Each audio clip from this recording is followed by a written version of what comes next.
This is a lot of people. Thank you, New Haven. Whoa. Let me thank Alejandro Corona Ortega. Let me thank Senator Gary Winfield. Let me thank Michaela McDonald. And let me thank one of the great performers of our time, Michael Stipe. But mostly, let me thank all of you for coming out this evening. Let me thank you for having the courage and the vision to be part of a political revolution. A revolution that will not just elect a new president, but transform the United States of America. A movement that will create a government that represents all of us, not just the 1%. I am going to, in a moment, talk about the differences that exist between Secretary Clinton and myself, and the differences that exist between Donald Trump and myself. But this campaign is really about much more than the differences that exist between myself and my opponents. What this campaign is really about is for all of us together to take on the status quo and to understand that in the richest country in the history of the world, we can be much, much more than we are today.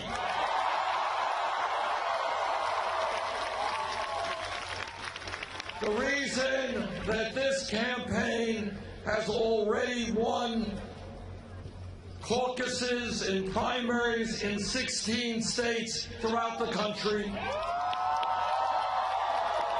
the reason that we have closed the gap between Secretary Clinton and myself, which when we began was 60 points, today we are in some polls a few points ahead.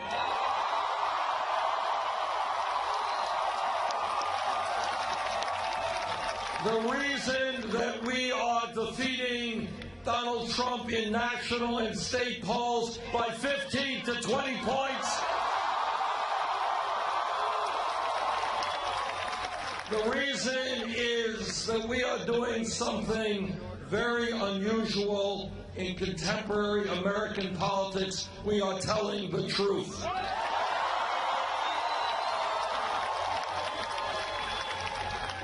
We are talking and fighting for issues that the establishment would prefer to sweep right under the rug.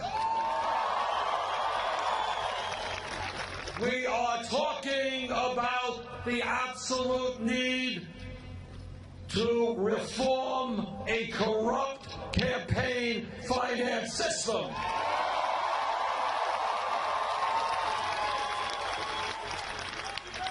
Democracy is not a complicated concept. It means you have a vote, you have a vote, and you have a vote. It does not mean that billionaires and their super PACs should be able to buy elections.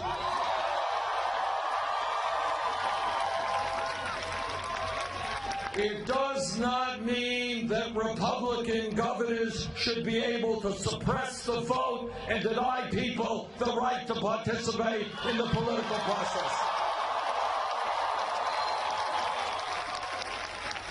When a handful of billionaires, like the Koch brothers and a few others,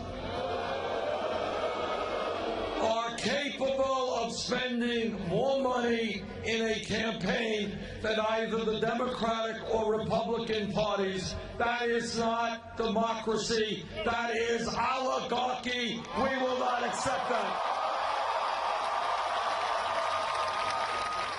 It is not acceptable to me that in our country we have one of the lowest voter turnout rates of any major country on earth. I want to see this country become a vibrant democracy in which we have one of the highest voter turnout rates in the world.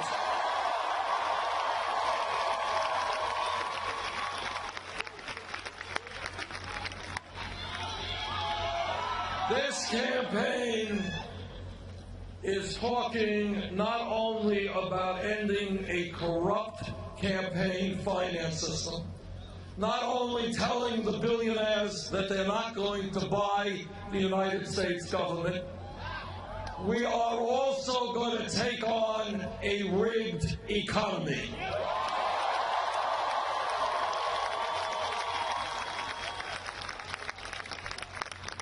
In the United States of America, it is not acceptable to me, nor I think to you, that the top 1/10 of 1% now owns almost as much wealth as the bottom 90%. In the United States of America, it is not acceptable that the 20 wealthiest people own more wealth than the bottom 150 million Americans, half of our population. In the United States of America, it is not acceptable that one family, the Walton family of Walmart, owns more wealth than the bottom 40%. And I'll tell you what a rigged economy means every single day. It means that the Walton family, owning the largest private sector company in the world, pays their workers wages that are so low that many of those workers are forced to be on food stamps or Medicaid. And what the rigged economy is about is the middle class paying taxes to subsidize the wealthiest family in this country who pays their workers inadequate wages.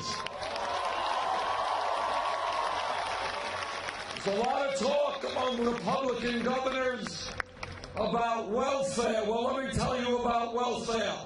The major family who receives welfare in this country is not some poor family in Connecticut or Vermont. It is the Walton family. And I say to the Walton family, get off of welfare, pay your workers a living wage.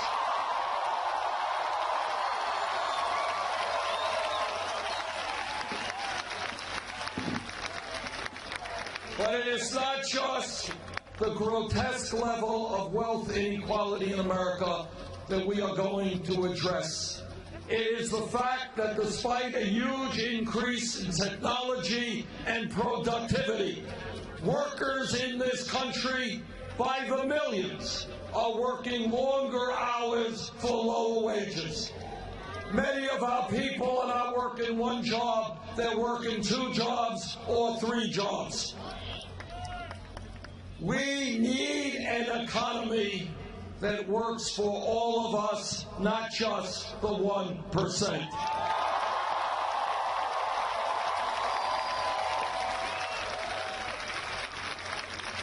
Now, right now, here in the great city of New Haven, we see almost a metaphor for what's happening throughout this country. Right here in this great city, we have one of the outstanding institutions of higher education all over the world. That's what Yale University is. And we should be proud of this great university, but a few miles away from here in this same city, we have children who are getting totally inadequate education.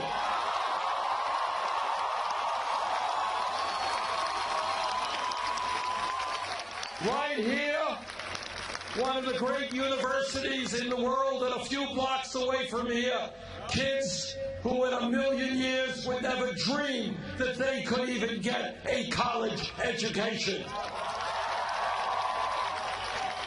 Right here we have a university that has an endowment of $24 billion, but all over this city and in this state, we have children who are living in desperate poverty. In this city alone, 36% of the children are living in poverty. I was in Baltimore the other day. Tens of thousands of people addicted to heroin. 40–50% unemployment rates in minority communities. Brothers and sisters, if this country is going to survive in any moral sense, in any sustainable economic sense, we are going to change our national priorities.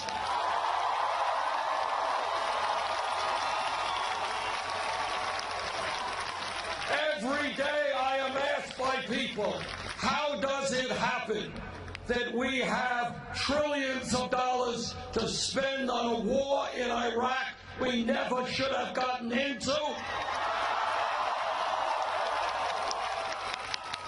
But somehow we do not have the funds available to rebuild our inner cities or provide decent education for our children. We are going to change those priorities. We are going to tell the wealthiest people in this country who are doing phenomenally well. We're going to tell the largest corporations in this country who are making huge profits and in some cases not paying a nickel in federal taxes that those days are over.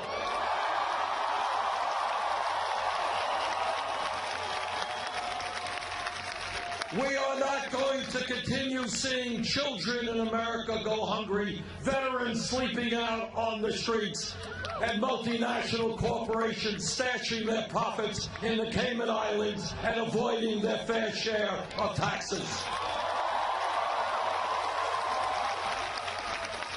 Not acceptable that millions of people continue to work for starvation wages. We are going to raise the minimum wage to $15 an hour.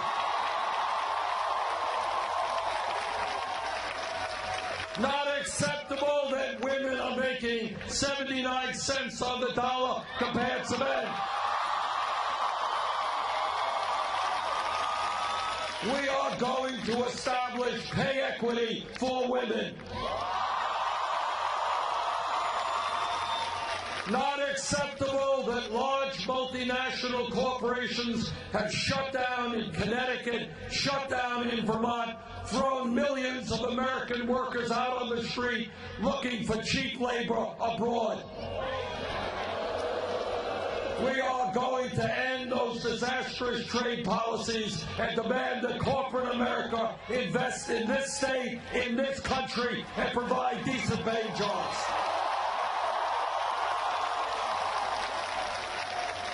I was in Flint, Michigan several months ago, and what I saw in Flint, Michigan was almost impossible to believe that it was happening in the United States of America in 2016. Children being poisoned by lead in the water. But it's not just Flint. It is hundreds of communities throughout this country who are deeply worried about the quality of the water that the people are drinking. It is our wastewater plants. It is our roads, it is our bridges, it is our rail system, it is our airports, our levees, and our dams. It is the fact that in inner cities all over this country, working people are paying 40, 50, 60% of their limited incomes on housing because there is not enough affordable housing. Brothers and sisters, instead of giving tax breaks to billionaires, we're going to rebuild inner cities throughout this country. We are going to rebuild our crumbling infrastructure and create, with $1 trillion investment, 13 million decent-paying jobs.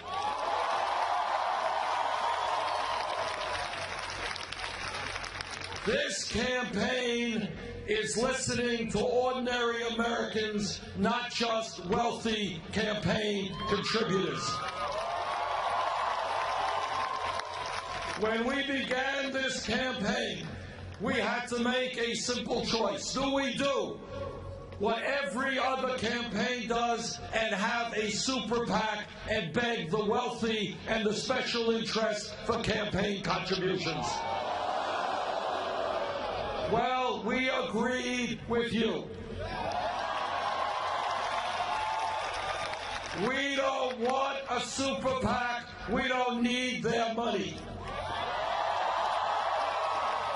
Instead, what we have done is, in this campaign, unbelievably, we have received over 7 million individual campaign contributions. Anyone know what the average contribution is? $27. This campaign, to paraphrase Abraham Lincoln at Gettysburg, is a campaign of the people, by the people, and for the people.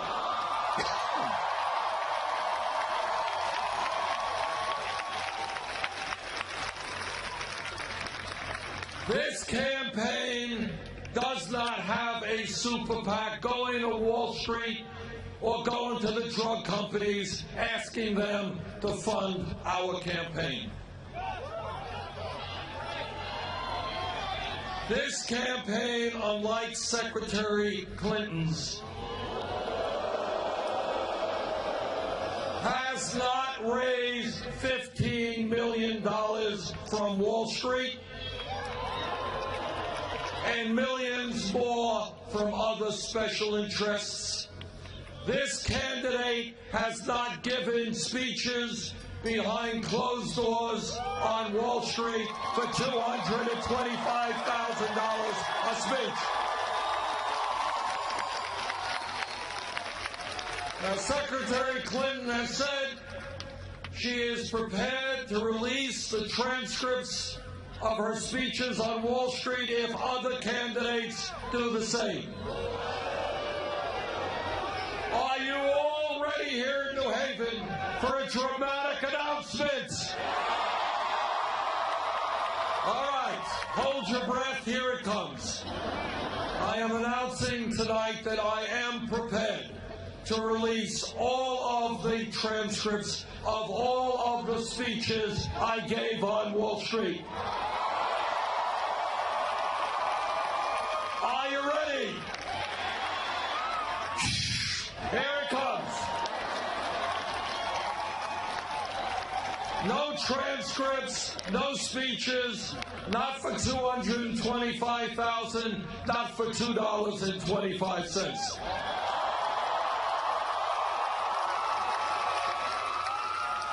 But you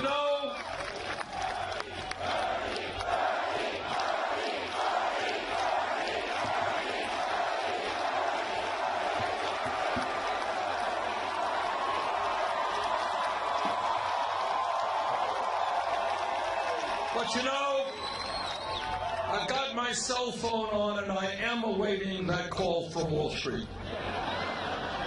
And I don't want $225,000, I don't want anything, but I do want the opportunity to tell these folks to their face that their greed, their recklessness, and their illegal behavior has destroyed the lives of many, many Americans.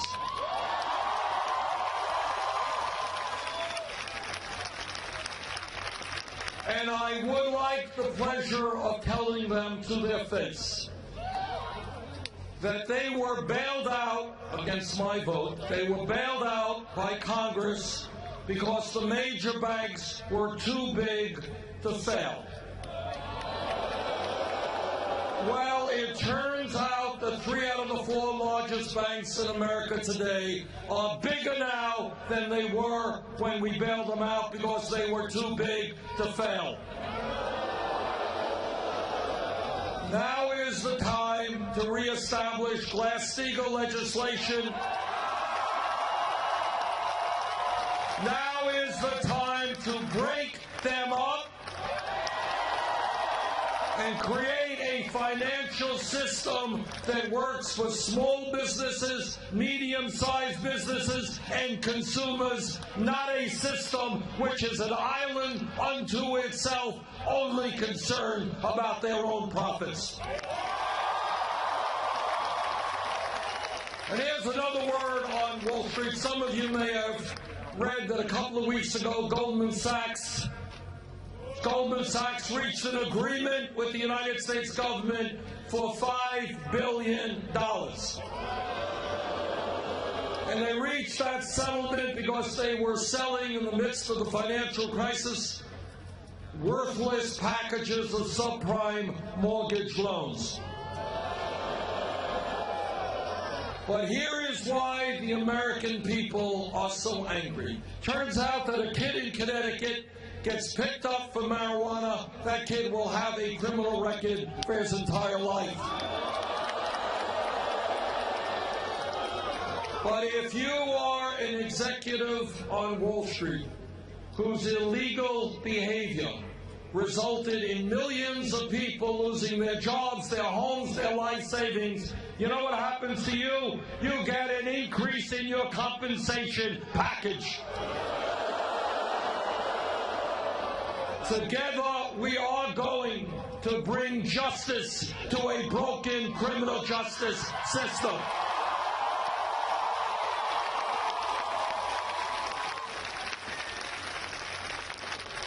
This campaign is listening to young people.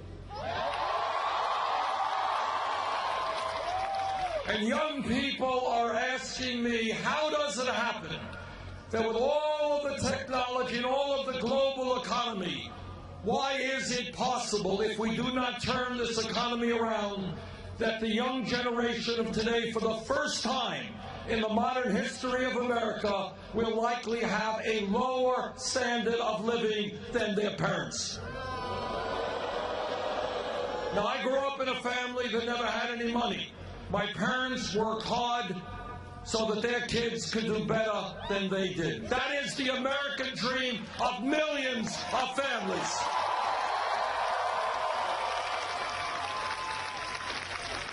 Together, we will not allow that beautiful American dream to die.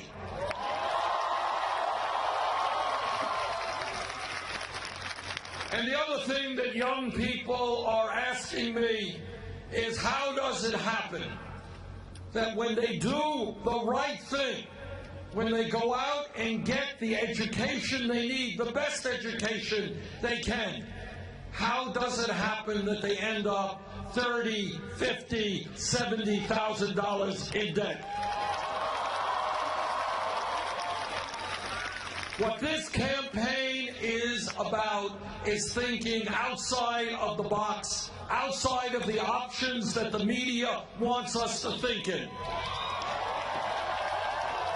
Everybody knows that education and learning is inherent in who we are as human beings. Everybody knows that we live in a competitive global economy and we need the best educated workforce in the world. Why are we punishing millions of people for getting an education? We should be rewarding, we should be encouraging people to get an education, not punishing them. All of you know that a college degree today in many ways is the equivalent of what a high school degree was 50 years ago. 50 years ago, you had a high school degree, you go out and get a pretty good job, make it into the middle class. That's what a college degree is today. The world has changed, the economy has changed, technology has changed. People need more education. And that is why we must make, when we talk about public education, we must understand that first grade to 12th grade is not enough. We need to make public colleges and universities tuition free.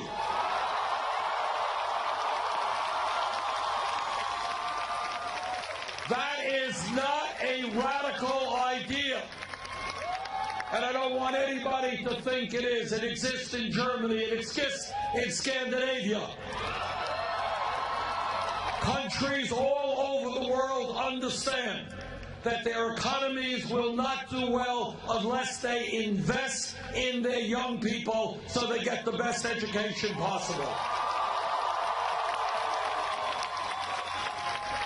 And that is precisely what we have got to do in this country. But it's not just making public colleges and universities tuition free. It is dealing with the crisis of student debt. Anybody here with student debt? Well, welcome to the club. You're part of millions. Now, in my view, if someone's gone all over the country, talk to people who are $300,000, $400,000 in debt. Talk to people who dropped out of college after 2 years, $60,000 in debt. Talk to a guy who's been paying off his debt for 25 years, is in more debt today than he was when he took that debt out. Talk to parents who are not only paying their own debt, they're paying their kids' debt off today. Frankly, that's crazy. People should not have their economic future destroyed because they went to college.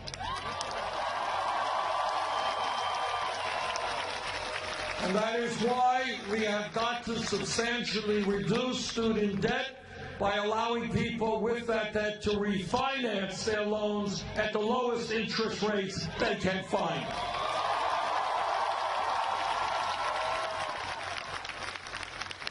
And by the way, when we talk about making public colleges and universities tuition-free, that is a revolutionary concept, because there are kids here in New Haven, all over this country, who are in the 4th grade, in the 6th grade. They do not believe in a million years that they will ever go to college because they come from poor or working-class families.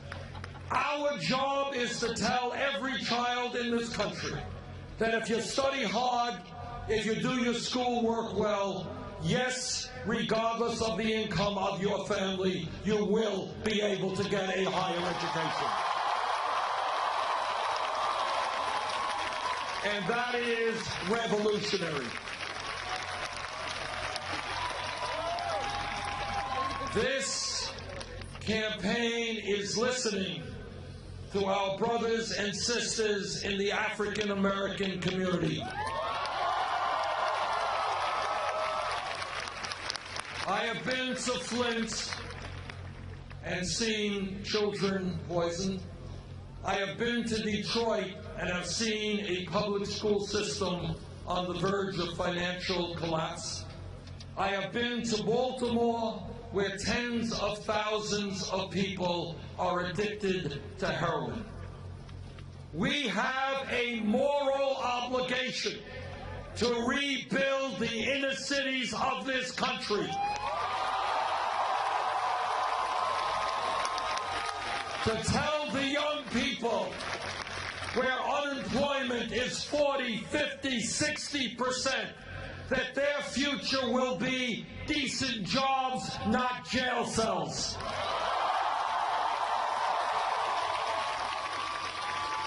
This country has more people in jail than any country on earth. That is not acceptable. We are going to reform a broken criminal justice system.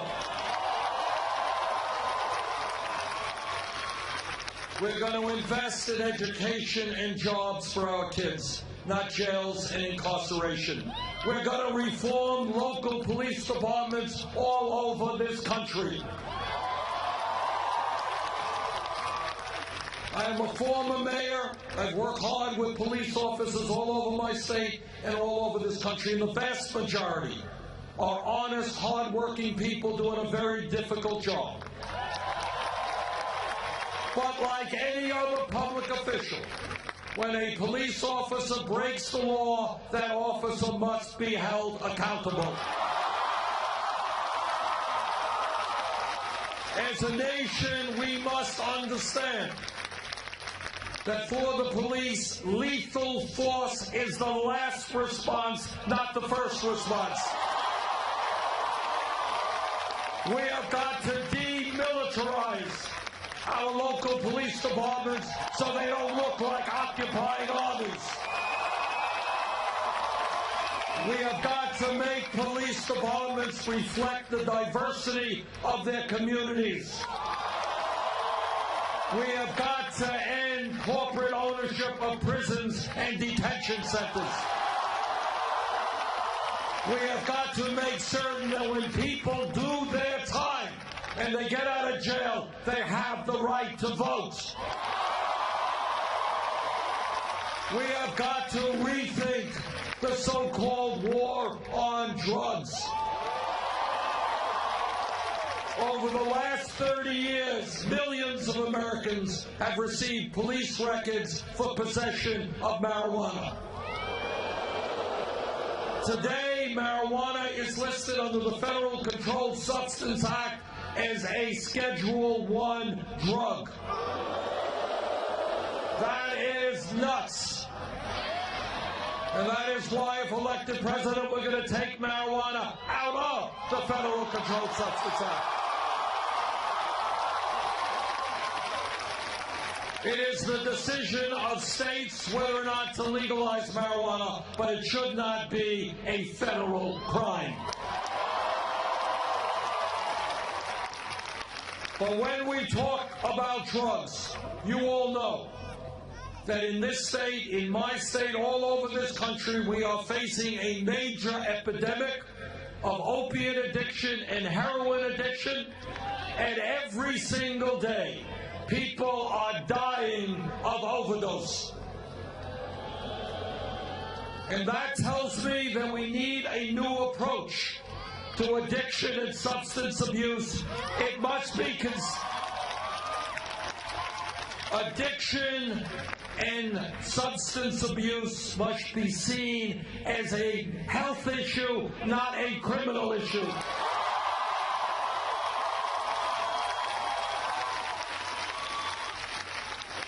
We need a revolution in mental health treatment in this country.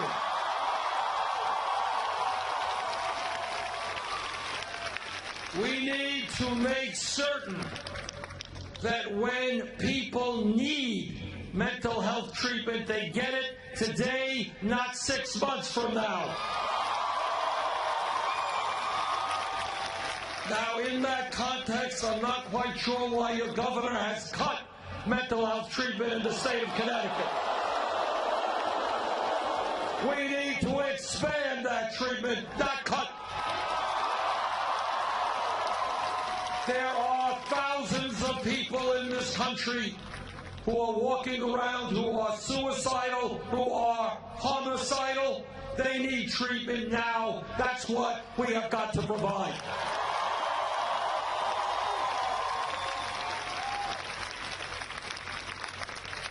All over this country, you got Republicans running around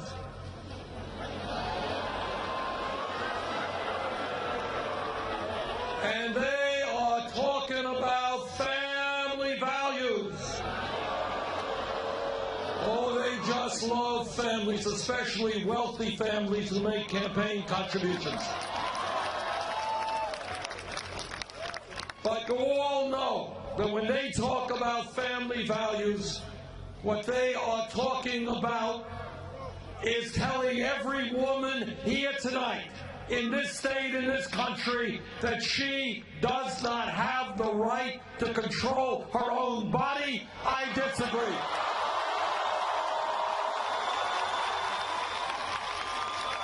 These Republicans are telling our gay brothers and sisters that they do not have the right to get married. I disagree.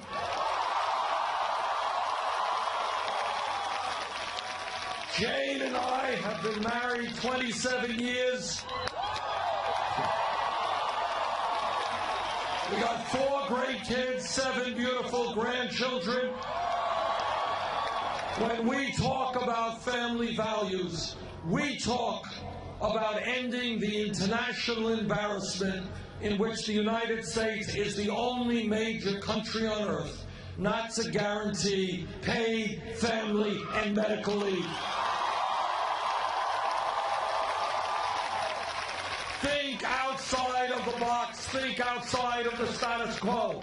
Think that today, a woman giving birth in Connecticut or in Vermont, if she is low-income, working-class woman, in 2 weeks, 3 weeks, maybe less, she will have to separate herself from a newborn baby, go back to work to earn enough income to take care of her family. Not acceptable.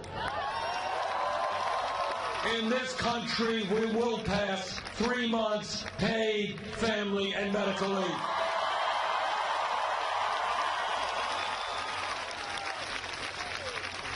This campaign is listening to our brothers and sisters in the Latino community.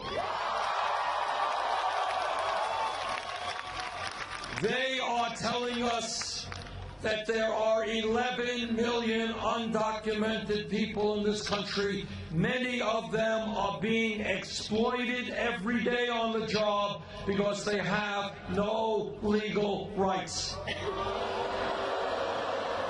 Many are living in fear and living in the shadows. Today, we have got to understand that the Congress must pass comprehensive immigration reform and a path toward citizenship. And if Congress does not do its job, I will use the executive powers of the presidency.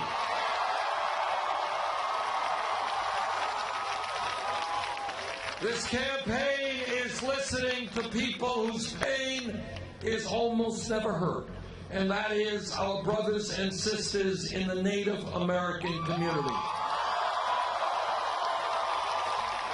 Everybody here knows that from before this country became a country, Native Americans were lied to, cheated, and treaties they negotiated were broken. We owe the Native American people more than we can ever repay. But today, on reservations throughout this country and in Native American communities, poverty rate, unemployment rate off the chart, teenage suicide horrifically high. We need to understand that Native Americans have given us so much. They have taught us, they have uniquely taught us that as human beings, we are part of nature. We must live with nature, not destroy nature.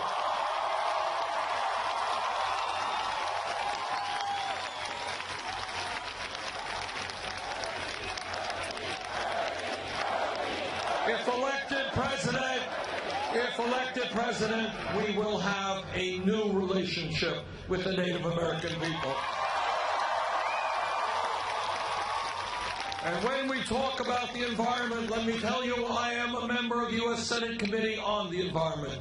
I have talked I have talked to scientists all over our country and all over the world, and what they have told me is clear as can be. Climate change is real. Climate change is caused by human activity. Climate change is already doing devastating harm to this country and all over the world.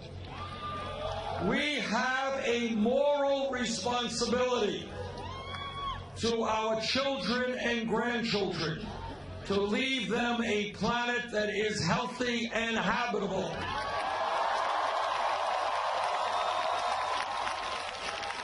And we need to tell the fossil fuel industry that their short-term profits are not more important than the future of this planet.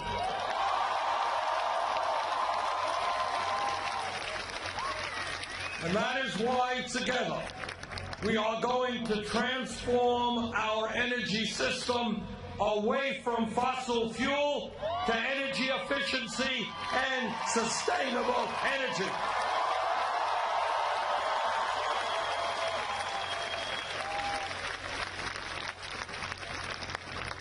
Now, I have been criticized throughout this campaign for thinking too big.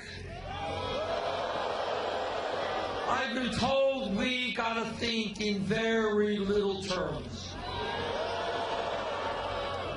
So let me repeat what I have said before, just to make sure there is no confusion, no ambiguity. I believe that health care is a right of all people, not a privilege. I believe that there is something profoundly out of whack when every major country on earth, the UK, France, Germany, Holland, Scandinavia, Italy, Canada, all of these countries manage to provide health care to all their people, but we apparently cannot do that. Now, the Affordable Care Act, and I'm on the committee that helped write that act, has done a lot of good things. But we need to go further. Today, 29 million people still have no health insurance. Many of you and millions of Americans are underinsured with high deductibles and high copayments. And every day, we are getting ripped off by the pharmaceutical industry, who are charging us the highest prices in the world for prescription drugs. You want to hear crazy? Crazy is 1 out of 5 Americans getting a prescription from their doctor, but not being able to afford to fill that prescription. Crazy is senior citizens in New Haven, Connecticut, cutting their pills in half because they don't have the money to afford the medicine they need. Crazy is the 3 top drug companies last year making $45 billion in profit. Brothers and sisters, we need to join the rest of the industrialized world, and that is why together we will succeed in passing a Medicare for all single-payer program.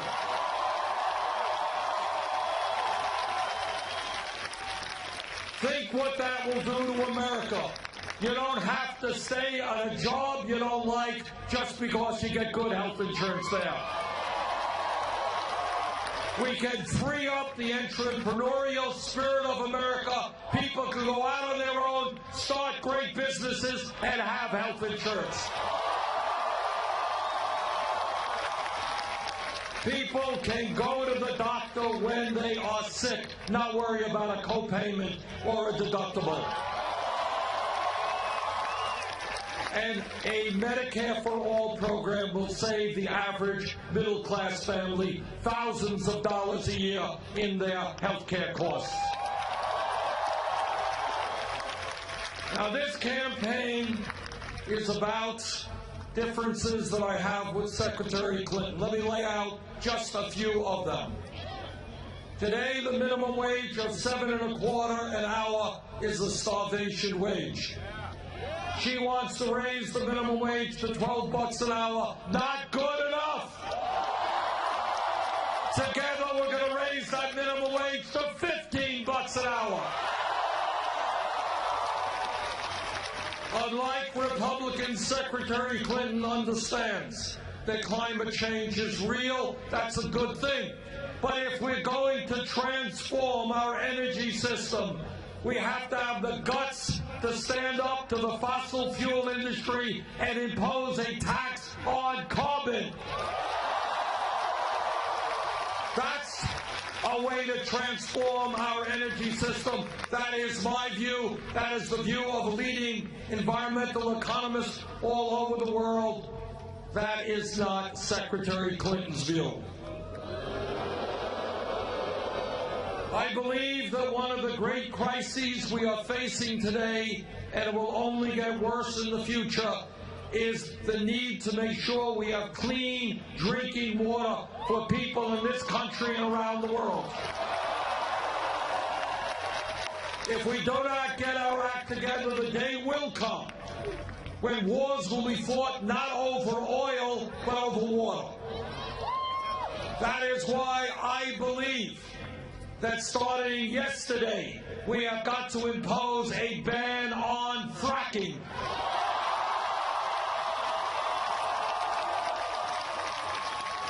We cannot allow our water system to be poisoned by that technology. Secretary Clinton does not agree, and in fact, as Secretary of State, she pushed the fracking technology on countries all over the world.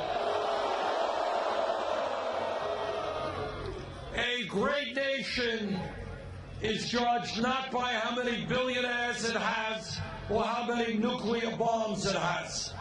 A great nation is judged by how we treat the weakest and most vulnerable amongst us. And while the media may not talk about it, here's the truth. There are millions and millions of senior citizens, disabled veterans, people with disabilities who are trying to survive on $10,000, $11,000, $12,000 a year Social Security. And the truth is, nobody can survive on $10,000 a year Social Security. And that is why I have outlined a very specific program to raise Social Security benefits by lifting the cap on taxable income. That is my view. That is not Secretary Clinton's view. And I ask her to come on board. Brothers and sisters, everybody here knows that real change never takes place. Okay, do we got a doctor over there? We got a medical issue. Secret Service, do we got a doctor over there? Okay, there's somebody on the way. Okay. Sorry. Is there a doctor or a medical tech in the area? All right, somebody, where's the person hurt? All right, right up there. Raise your hand, guys. Okay, let's get somebody right there. All right, somebody there ready?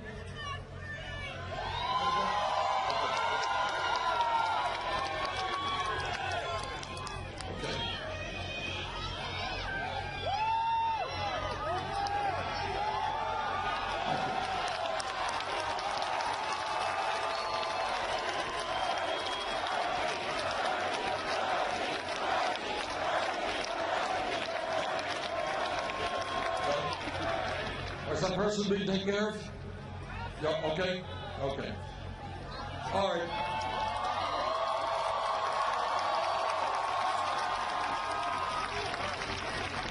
Everybody here knows a profound truth of American history, and that is that real change never takes place from the top on down. It always takes place from the bottom on up. 100+ years ago, workers in this country were forced to work 7 days a week, 12 hours a day. Children were working in factories. Children were working in the fields. Workers had no say on the job. They could be fired arbitrarily. And working people came together by the millions to say that we are not beasts of burden. We are not animals. We are going to form unions and negotiate contracts. Workers by the millions stood up for human dignity. 200 years ago or longer, in the midst of the abomination of slavery, African Americans and their allies stood up and proclaimed a different vision for America.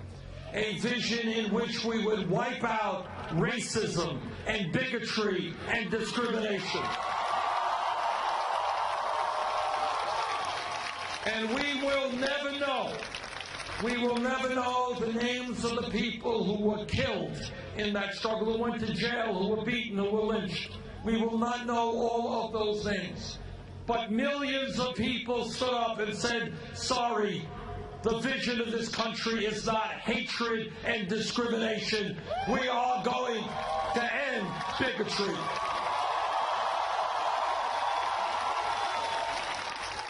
It is easy to forget, and many of the children do not know, that 100 years ago, not a long time, from an historical perspective, women in this country 100 years ago did not have the right to vote, did not have the right to get an education, did not have the right to do the jobs they wanted. Society defined for them what their role was, to stay home and have babies. But women and their male allies stood up, fought back, went to jail, went on hunger strikes, sometimes died to say, in America, women will not be second-class citizens.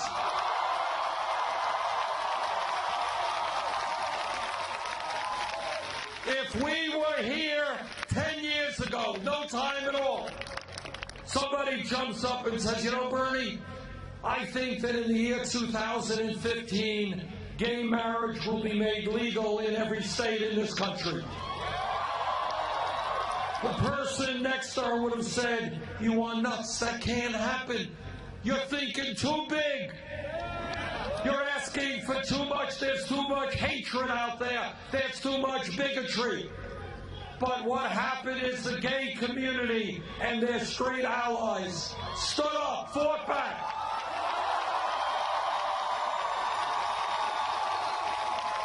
And they said loudly and clearly that in America, people will have the right to love whoever they want, regardless of gender.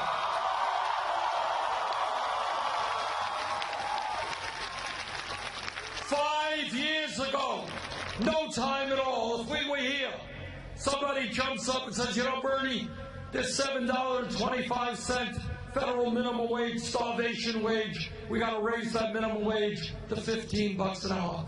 The person next to him would have said, $15 an hour? You want to more than double the minimum wage? You're crazy. You're thinking too big. It's impossible. Maybe $8, maybe $10, $15. No way.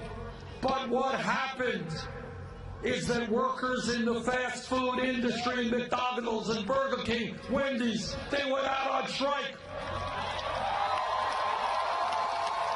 They stood up, they fought back, and they told this country we can't make it on a starvation wage. And then what happened 2 years ago?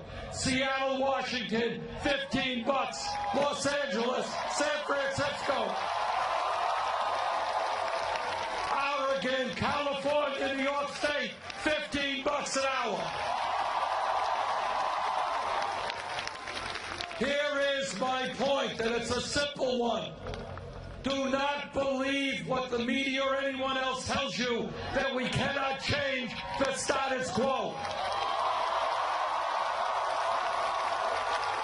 Do not get your head into an austerity way of thinking that we got to cut this and cut that. We don't have to do that. And all over this country now, people are taking a hard look at the status quo. And they're looking out and they say, why is it that we have more income and wealth inequality than any other major country? Why is it that we have a proliferation of millionaires and billionaires, but 30+% of the kids in New Haven, Connecticut are living in poverty?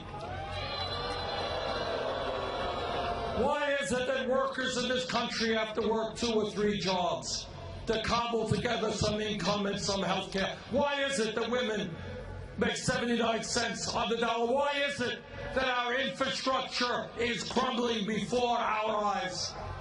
Why is it that billionaire corporations in a given year pay nothing in federal income taxes? Why is it that we have a corrupt campaign finance system that allows super PACs to buy elections? Why is it that we are the only major country on earth not to guarantee paid family medical leave or health care for all? People all over this country are looking around them, and they're no longer accepting media mythology. They're no longer believing what establishment politicians are telling us. They know that in the richest country in the history of the world, we can and must do much better.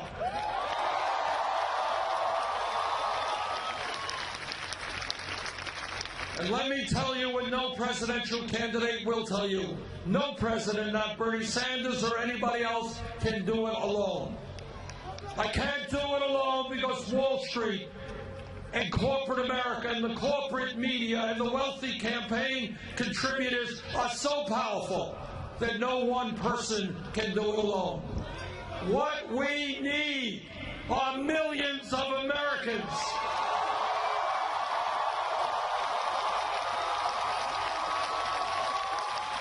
working people, middle-class people, young people, standing up and saying as loudly as they can, enough is enough. Yes, we can create a government that works for all of us and not just wealthy campaign contributors. On Tuesday, there is going to be a very important Democratic primary here in Connecticut. And what I've learned in this campaign so far is that when the voter turnout is high, we win. When the voter turnout is low, we lose. So our job on Tuesday is to create the highest voter turnout for a Democratic primary